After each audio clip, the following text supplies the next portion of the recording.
आशीष, क्या लगते थे आपके विक्रम जोशी? सर मेरे मामा थे, मैं उनका भांजा हूँ। सगे मामा थे? जी सगे किस मामा तरह का बिहेव था उनको, किस तरह का नेचर था, किस तरह के कार्य थे पत्रकार साहब के? बहुत अच्छा नेचर था और बहुत ही अच्छे कार्य थे।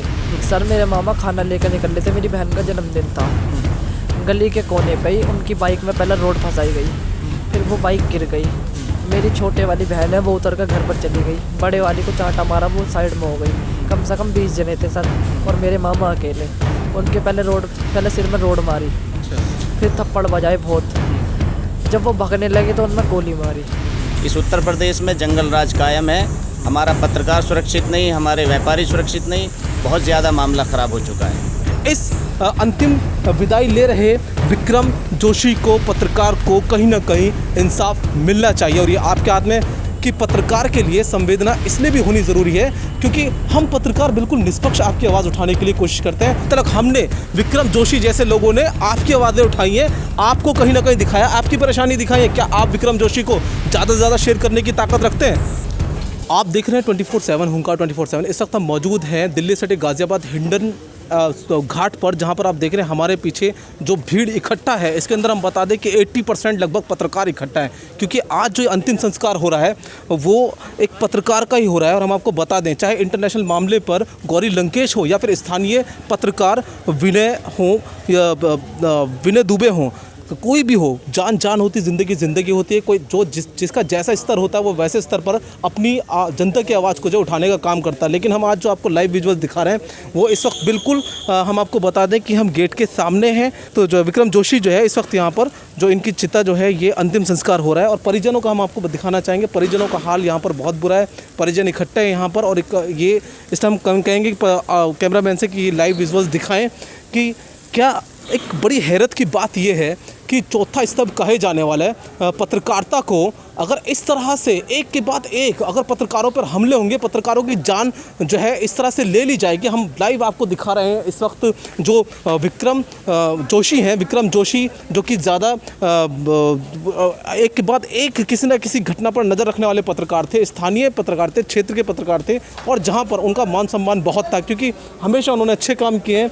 यहाँ पर परिजन जो के बच्चे जो हैं वो सारे जो है इस टाइम खड़े असहाय और ये एक अंतिम विदाई दी जा रही है, अंतिम संस्कार किया जा रहा है विक्रम जोशी का। हम आपको बता दें कि अभी लगभग 2 से 3 दिन पहले एक घटना सामने आई थी जो आप देख रहे होंगे व्हाट्सएप पर वीडियो वायरल हो रही थी और विक्रम जोशी को गोली मारकर हत्या कर दी गई थी। लेकिन इलाज के दौरान लगभग रात किसी टाइम जो है विक्रम जोशी ने दम दे दिया और इनका अब अंतिम संस्कार का लाइव विजुअल्स हम आपको दिखा रहे हैं, लाइव वीडियो आपको दिखा रहे हैं। परिवारजन खड़े हैं कहीं ना कहीं और यहाँ पर हम एक के बाद कोशिश कर रहे हैं कि यहाँ पर कुछ स्थानीय क्षेत्रीय लोग भी मौजूद हैं और क्षेत्रीय लोगों से भी बात करेंगे, परिवार वालों से भी बात करेंगे कि आखिर इन तमाम घटनाओं पर हमें किस तरह से स्टेप लेना चाहिए। क्योंकि हैरत की बात ये, सूत्रों की माने तो अभी मुख्य आरोपी कहीं ना कहीं फरार है, मुख्य आरोपी को अभी गिरफ्त में नहीं आया है। अब ये सारा मामला क्या है, देखिए हम आपको सबसे पहले दिखाएंगे जो अंतिम संस्कार में परिजन यहाँ पर इकट्ठा हैं, उनसे बात करने की कोशिश करेंगे। दोस्त, क्या नाम है आपका? सर मेरा नाम आशीष है। आशीष, क्या लगते थे आपके विक्रम जोशी? सर मेरे मामा थे, मैं उनका भांजा हूँ। सगे मामा थे? जी सगे किस तरह का बिहेव था उनको, किस तरह का नेचर था, किस तरह के कार्य थे पत्रकार साहब के? बहुत अच्छा नेचर था और बहुत ही अच्छे कार्य थे। कोई भी कहीं भी गलती, कहीं भी आज तक मिस्टेक भी नहीं हुई है एक भी। अच्छा, ये घटना एग्जैक्टली है कब की? क्योंकि कोई 2 दिन बता रहा है, कोई 3 दिन बता रहा है। एग्जैक्टली घटना क्या है और पूरी घटना क्या है ये थोड़ा सा बताएं हमारे सर ये घटना 3 दिन पहले की है। उनको पहले मेरी दोनों बहनें बाइक पे थी, वो घर से खाना लेकर निकले थे, मेरी बहन का जन्मदिन था। उनको पहले यहाँ पे रोड मारी गई है। उनके क्यों मारी गई, क्या घटना किस वजह से शुरू हुई थी ये थोड़ा सर हमारी बहन को कमेंट पास करते थे, कमेंट मारते थे। कौन लोग?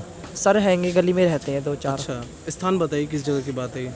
जी माता कॉलोनी, ठीक है, रोजी कॉलोनी में। लोधी कॉलोनी हिंडन के पास गाजियाबाद? जी नहीं, हिंडन के पास नहीं, विजयनगर। अच्छा, कमेंट पास करते थे आपकी बहनों के साथ? जी एप्लीकेशन लिख के दी थी सर, पहले भी दी गई थी? जी एप्लीकेशन लिख के दी थी विजयनगर थाने में। तो क्या विजयनगर थाने वालों ने पहले एक्शन लिया था उनके नहीं खिलाफ? सर, एक्शन लिया होता तो कुछ ऐसा होता ही नहीं। कौन लोग थे वो जो कमेंट वगैरह पास करते थे? बिल्कुल खुल के आप नाम लीजिए। सर गली में ही रहते हैं वो। अच्छा, क्या नाम है? रवि।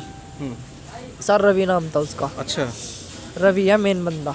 अच्छा, फिर उसके बाद ये घटना कैसे हुई, क्या हुई, क्या आपको मालूम है वो जानकारी दें। सर मेरे मामा खाना लेकर निकल रहे थे, मेरी बहन का जन्मदिन था। गली के कोने पे ही उनकी बाइक में पहले रोड फंसाई गई, फिर वो बाइक गिर गई। मेरी छोटे वाली बहन है, वो उतर कर घर पर चली गई। बड़े वाली को चांटा मारा, वो साइड में हो गई। कम से कम 20 जने थे सर, और मेरे मामा अकेले। उनके पहले सिर में रोड मारी, अच्छा। फिर थप्पड़ बजाए बहुत। जब वो भगने लगे तो उनमें गोली मारी। गोली मारते के साथ ही सर वो गिर गए। गिरते के साथ ही सब वो लड़के भग गए। गोली एग्जैक्टली कहाँ लगी थी? सर यहाँ लगी थी सिर में। विक्रम जोशी जी को जी सर में लगी थी? जी सर। अच्छा, उसके बाद हॉस्पिटल लेके गए? जी हॉस्पिटल लेके गए थे सर। हाँ, कौन से हॉस्पिटल लेके गए थे? यशोदा में। यशोदा में? जी सर। तो हॉस्पिटल में कितना टाइम ट्रीटमेंट चला उनका? सर हॉस्पिटल में तो 2 दिन ही चला होगा, 2-3 दिन, एक दिन ही कितने चला लोग सर। हैं परिवार के अंदर विक्रम जोशी जी के, पत्रकार साहब के? कितने परिवार में लोग हैं? सर कितने 2 बच्चे? भाई हैं, 2 लड़की हैं, एक इतना छोटा लड़का है, उनकी पत्नी है, मेरी नानी है।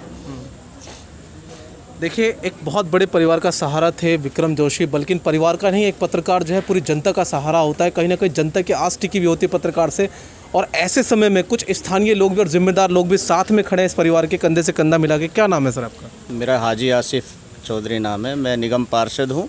वहीं सामने मेरा वार्ड है, वार्ड 48। आप सेम वार्ड से हैं सर या दूसरे वार्ड से? नहीं, मेरा बिल्कुल सामने ही वार्ड है, बराबर में ही एकदम। दूसरा वार्ड है? दूसरा दूसरा वार्ड है। अच्छा। और मैं इस परिवार के साथ हूँ हमेशा। ये विक्रम जोशी जी बहुत बढ़िया थे, जो हमसे भी मुलाकात होती थी, क्षेत्रीय पत्रकार थे, और ये सच्चाई की आवाज़ जो उठाने वाले थे। जी जी। और इनके साथ जो भी ये घटना हुई है, ये बहुत जघन्य अपराध है, इसको माफ़ करने लायक नहीं है। सरकार से मैं मांग करता हूँ कि कम से कम 1 करोड़ रुपया इस परिवार को दिया जाए, और इसके जो तीनों बच्चे हैं उनको DPS स्कूल में एडमिशन दिया जाए, और इनकी वाइफ को सरकारी नौकरी दी जाए। क्योंकि ये तो चला गया भाई मेरा, इसकी तो पूर्ति नहीं हो सकती, लेकिन इसके बच्चों के लिए, भविष्य के लिए सोचना चाहिए। इस उत्तर प्रदेश में जंगल राज कायम है, हमारा पत्रकार सुरक्षित नहीं, हमारे व्यापारी सुरक्षित नहीं, बहुत ज़्यादा मामला ख़राब हो चुका है।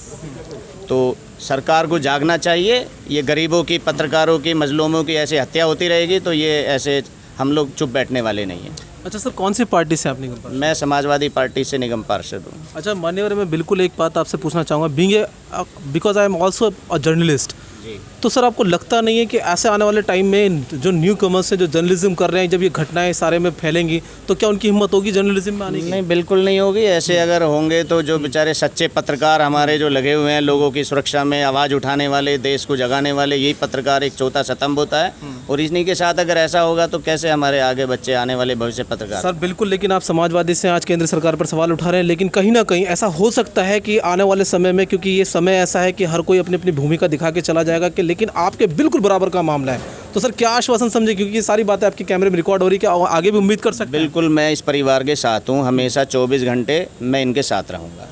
चलिए, एक बड़ा आश्वासन मिला है परिवार को, और महज परिवार के साथ मैं आपको बता दूं कि आसपास के स्थानीय नेता ही नहीं बल्कि तमाम जनता, तमाम लोग, अगर जिसका भी चेहरा देखो आपको कहीं ना कहीं महसूस होगा उस चेहरे से कि कहीं ना कहीं कंधे से कंधा मिलाकर साथ खड़े हैं हम। दूसरी बात आपको बता दें कि इंटरनेशनल मुद्दे पर गौरी लंकेश का मामला हो या स्थानीय जो है कहीं ना कहीं विक्रम जोशी जैसे पत्रकार का मामला हो, सभी की जान होती है, जिसका जैसा स्तर होता है वो वैसी जनता की और देश की आवाज़ उठाने का काम करता है। लेकिन क्या खुद एक पत्रकार होने के नाते मैं देश से आज अपील करना चाहूँगा, लोगों से अपील करना चाहूँगा, क्या आगे इस स्तंभ को मजबूती मिलेगी? नहीं तो कोई सेंट्रल गवर्नमेंट से कोई सुरक्षा का मापदंड है पत्रकारों को लेकर, ना ही कोई सुरक्षा है, ना ही कोई फैसिलिटी है। हम आपको बता दें कि यहाँ पर आज जो 80% इकट्ठा हुए हैं जनता के साथ, वो कहीं ना कहीं पत्रकार इकट्ठा हैं और तमाम पत्रकार मौजूद हैं। हम आपको दिखाना ये चाहेंगे कि इस वक्त भी जो है हमारे कैमरे के सामने विक्रम जोशी अंतिम विदाई दे रहे हैं दुनिया को, देश को और स्थानीय लोगों को। हम आपको बता दें कि पत्रकार के लिए संवेदना इसलिए भी होनी ज़रूरी है क्योंकि हम पत्रकार बिल्कुल निष्पक्ष आपकी आवाज़ उठाने के लिए कोशिश करते हैं। आज हमें जैसे सूचना प्राप्त हुई तो हम फ़ौरन ITO से चलकर, दिल्ली से चलकर यहाँ पर मौजूद हैं। लोग अलग अलग जगह से पत्रकार मौजूद हैं और स्पेशली हम आपको बताना चाहेंगे कि अगर यही हालात रहे, देश के अंदर सुधार नहीं हुआ, अगर राज्य सरकारों ने, केंद्र सरकारों ने अगर इस पर कोई एक्शन नहीं लिया या फिर इसको अगर सही जजमेंट नहीं मिला, क्योंकि एक और अहम बात हम आपको बता दें कि सूत्रों के अनुसार हमें पता चला है कि अभी तक मुख्य जो दोषी है उसको अभी तक इस अपराध के अंदर गिरफ्त भी नहीं कर पाई है यहाँ की पुलिस। क्या ऐसा है? अपना शुभ नाम बताएं पहले। मैं विनोद त्रिपाठी और राष्ट्रीय ब्राह्मण सेना से हूँ। जी जी। और अभी तक जो मुख्य अपराधी है वो गिरफ्त में नहीं आया है और पुलिस की ही बहुत बड़ी लापरवाही जो पत्रकार के साथ ऐसा हुआ है। इस सरकार का सबसे बड़ा मुखौटा उजागर हो गया गाजियाबाद से, जो कहती है वो करती नहीं है, इसकी कथनी करने में जमीन हमारा। जब हम पत्रकार सुरक्षित नहीं हैं तो आम जनता का क्या होगा, आप सोचिए। जी देखिए, बहुत बड़ी बात है, एक्सपीरियंस होल्डर पत्रकार हैं और कहीं ना कहीं ईमानदारी से अपनी बात को, अपनी जिम्मेदारी को कह रहे हैं। लेकिन दोस्तों, हमारे कहने से, ये सब दिखाने से कुछ होने वाला नहीं है। जब तक आप ताकत नहीं बनेंगे, जब तक देश एकजुट नहीं होगा, तब तक आप हमारा कवच नहीं बनेंगे, क्योंकि किसी को फ़र्क नहीं पड़ता, ना सरकार को ना विपक्ष को। लेकिन अगर कहीं ना कहीं, क्योंकि हम लोग आवाज़ उठाते हैं तो देश की आवाज़ उठाते हैं, देश के मुद्दे उठाते हैं, आप लोगों की आवाज़ उठाते हैं, जनता की आवाज़ उठाते हैं। अगर जनता हमारी आज ज़रूरत है हम लोगों को आपकी आवाज़ की। अब तक हमने विक्रम जोशी जैसे लोगों ने आपकी आवाज़ें उठाई हैं, आपको कहीं ना कहीं दिखाया, आपकी परेशानी दिखाई है। क्या आप विक्रम जोशी को ज़्यादा से ज़्यादा शेयर करने की ताकत रखते हैं? तो बनिए हमारी ताकत, कीजिए ज़्यादा से ज़्यादा शेयर और सब्सक्राइब। और दोस्तों, कहीं ना कहीं इस सरकार को इस वक्त जो यहाँ पर पुलिस जो भी इसके अंदर आईओ इन्वेस्टिगेशन ऑफिसर्स हैं, जो भी इसके अंदर संबंधित अधिकारी हैं, वो अपनी जिम्मेदारी को समझते हुए जल्द से जल्द इस अंतिम विदाई ले रहे विक्रम जोशी को, पत्रकार को कहीं ना कहीं इंसाफ मिलना चाहिए। और ये आपके हाथ में। कैमरा पर्सन इजराइल के साथ मैं पत्रकार फुरकान सलमानी, गाजियाबाद। अपने शहर की लेटेस्ट खबरों के लिए चैनल को सब्सक्राइब करें और बेल आइकन को दबाएं।